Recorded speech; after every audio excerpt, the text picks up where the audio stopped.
يعطيكم العافية أحبائي المشاهدين. اليوم إن شاء الله بيساوي لكم الكبة من دون ماكينة. هلا عندي 4 زبادي من البرغل الناعم، وعندي حبة بطاطا مسلوقة كبيرة مثل ما شايفين، وعندي بصلة وسط، وعنا ملح وفلفل أسود وكمون، وعندي معلقة كبيرة من البابريكا. هلا أخواتي بنغسل البرغل منيح، بنصفي ميته، نتركه أخواتي لحتى تتفتح عنا حبة البرغل. هلا هون اخواتي عنا مثل ما شايفين كل شوي شوي بنحط لهم شوية مي سخنة وبنقلبهم بهذا الشكل حتى اخواتي عنا حبة البرغل تنهرس معنا.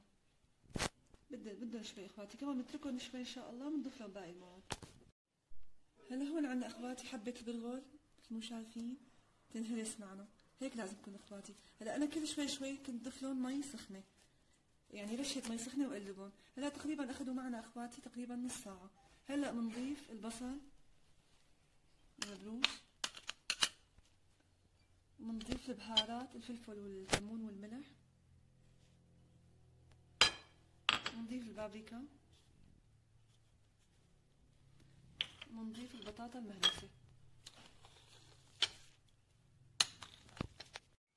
هون اخواتي هلا بسم الله نبلش عجن.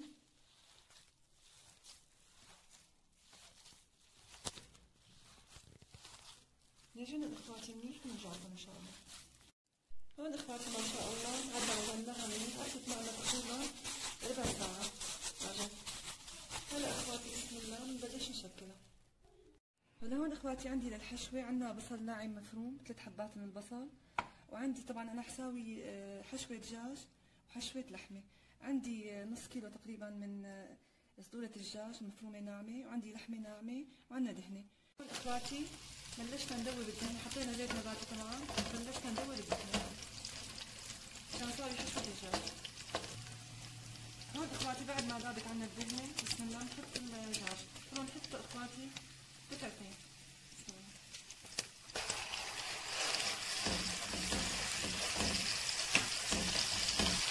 هون اخواتي بعد ما قلينا اول قطعة نحط القطعة الثانية ونقليها.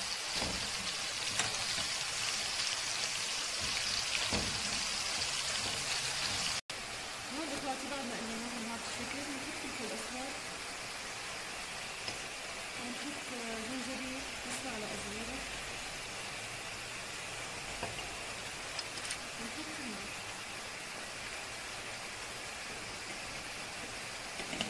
اخواتي نقلبهم منيح، بعدين بنضيف البصل. هلا بنضيف البصل.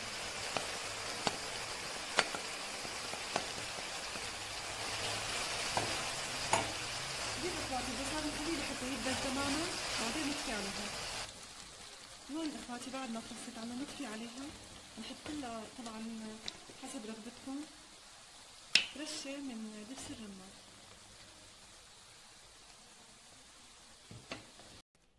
هون اخواتي بنفضيها نستناها تبرد تماما، بعدين ان شاء الله نبلش بالحشوة. هون اخواتي بسم الله نبلش نشكلها. شوفوا ما شاء الله.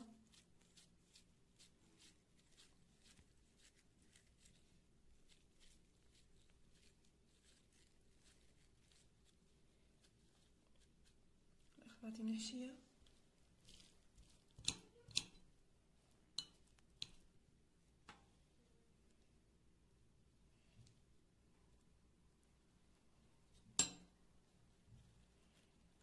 نلمها على بعضها بهذا الشكل.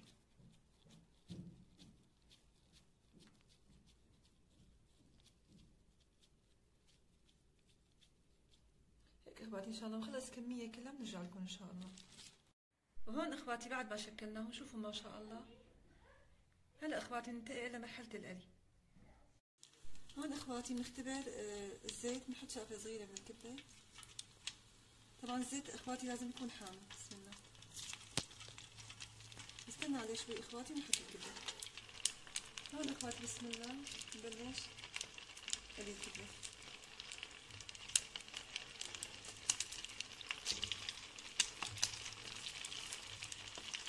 طبعا اخواتي ما بنحط كمية كبيرة عشان ما تفزر عنا. وهون اخواتي بسم الله بعد ما اخذوا هذا اللون ما شاء الله نجيبه